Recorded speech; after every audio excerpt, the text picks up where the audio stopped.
Ojo cilik sarane. Sekarang anak-anakku telah berubah menjadi batu. Duh Gusti.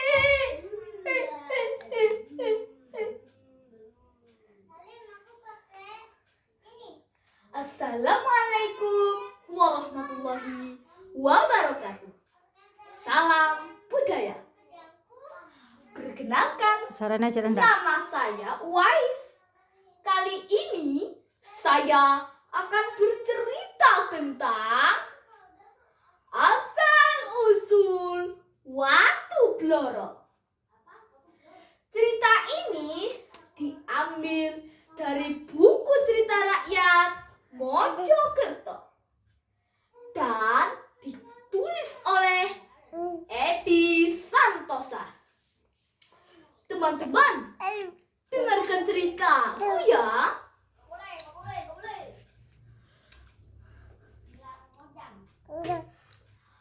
Alkisah. Di suatu pagi Raja Majapahit yang bernama Raden Wijaya memanggil salah satu prajurit andalannya, Wirobasta. Itu sebutannya.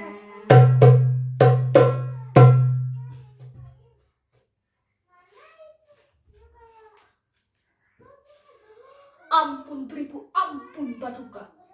Ada apa gerangan Paduka memanggil hamba? Wiro, Tangan nang beri. permaisuriku sedang hamil dan ingin sekali memakan hati Kijang Kencana. Apakah engkau bisa membawakannya untukku? Hati kijang, hati kancil. Sendika dawuh Paduka, titah Paduka akan hamba laksanakan. Dengan dibekali pusaka kerajaan tombak Kiai Gobang, Wirobasta pun segera berangkat menuju hutan Mojoroto. Grrrr. Toplak, toplak, toplak, toplak.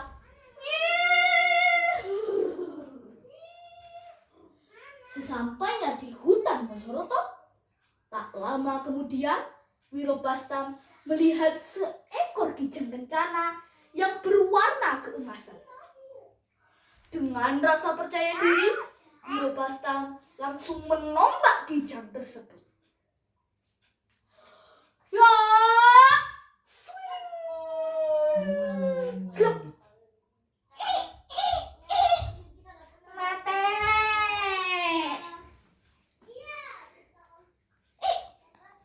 Bunyi. Heeh.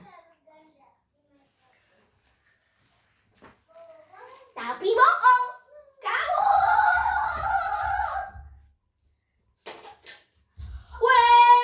Weladalah, kijang tersebut malah kabur dengan tombak Kiai Gobang yang masih menancap di tubuhnya. Waduh, celaka. Aku malah kehilangan tombak pusaka. Bagaimana ini? Wiro pun memerintahkan pasukan yang ikut bersamanya untuk segera kembali ke kerajaan. Sedangkan dia sendiri akan melanjutkan perjalanan untuk mencari tombak pusaka yang telah hilang tersebut. Perjalanan Wirobasta untuk mencari tombak pusaka tidaklah mudah. Berbagai rintangan menghadangnya. Mulai dari binatang buas, jin, dan perampok. Namun naasnya saat Wirobasta sedang melawan perampok, dia terluka Nunduk mundur. yang kemudian ditolong oleh seorang wanita cantik yang akhirnya dipersunting menjadi istrinya. Dari pernikahan tersebut, Wirobastam dikaruniai 2 orang anak.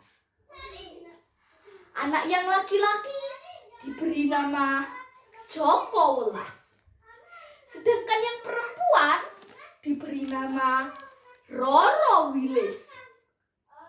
Sedari kecil mereka digembleng dengan ilmu kanuragan. Setelah mereka dewasa, mereka ingin membantu ayahnya untuk mencari tombak pusaka yang telah hilang tersebut. Wiro pun mengizinkannya. Sebelum berangkat ke hutan Mojoroto, Wirobastam berpesan kepada kedua anaknya itu. Joko Welas, Roro Wilis anakku, nanti pada saat perjalanan mencari tombak pusaka, kalian jangan bertengkar. Tetaplah rukun karena kalian bersaudara.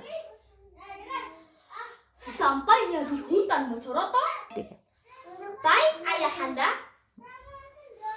Sesampainya di hutan Mojoroto, Wirobastam pun menugaskan kedua anaknya itu ke arah yang berbeda. Dalam perjalanannya, Roro Wilis bertemu dengan nenek-nenek tua yang terjebur ke dalam sumur upas. Karena merasa kasihan, Roro Wilis pun berusaha membantunya. Ternyata nenek tersebut adalah jelmaan dari bangsa jin yang berusaha mencelakakan Roro Wilis. Dan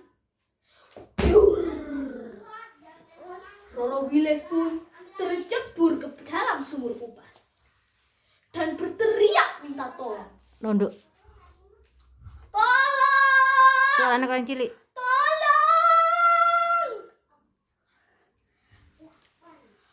Joko Welas yang mendengar suara itu dari kejauhan langsung berlari ke arah sumber suara. Roro Wilis, apakah itu kamu?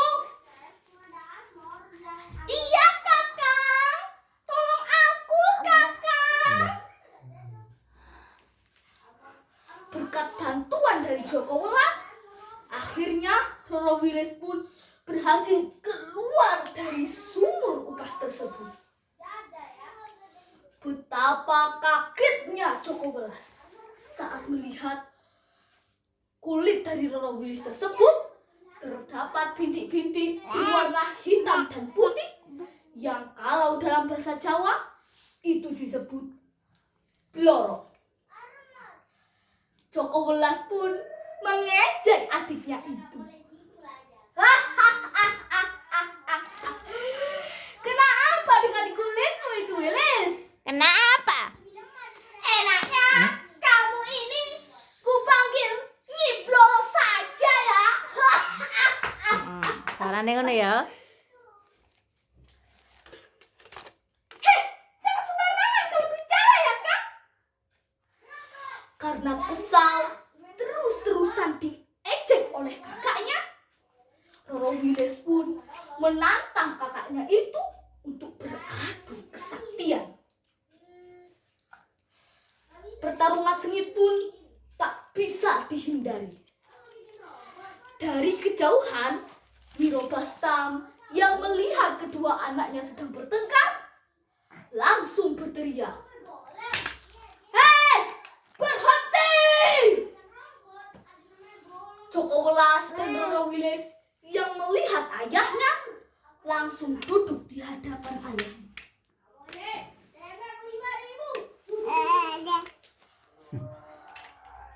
Joko Welas, Roro Wilis, kenapa kalian bertengkar, he? Namun keduanya hanya diam. Ayo, jawab pertanyaanku. Oh, duduk. Sekali lagi, keduanya masih tetap diam. Karena kesal, Wirobastam pun berucap. Ditanya diam saja, delak-delok koyo watu. Diar. Petir pun menggelegar. Jedar, jedar. Angin pun bertiup kencang. Jobo.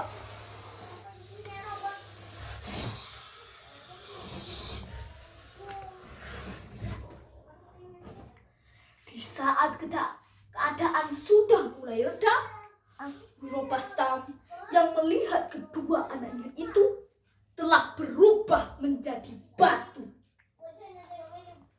Tidak! Apa yang telah aku ucapkan? Sekarang anak-anakku telah berubah menjadi batu. Duh Gusti!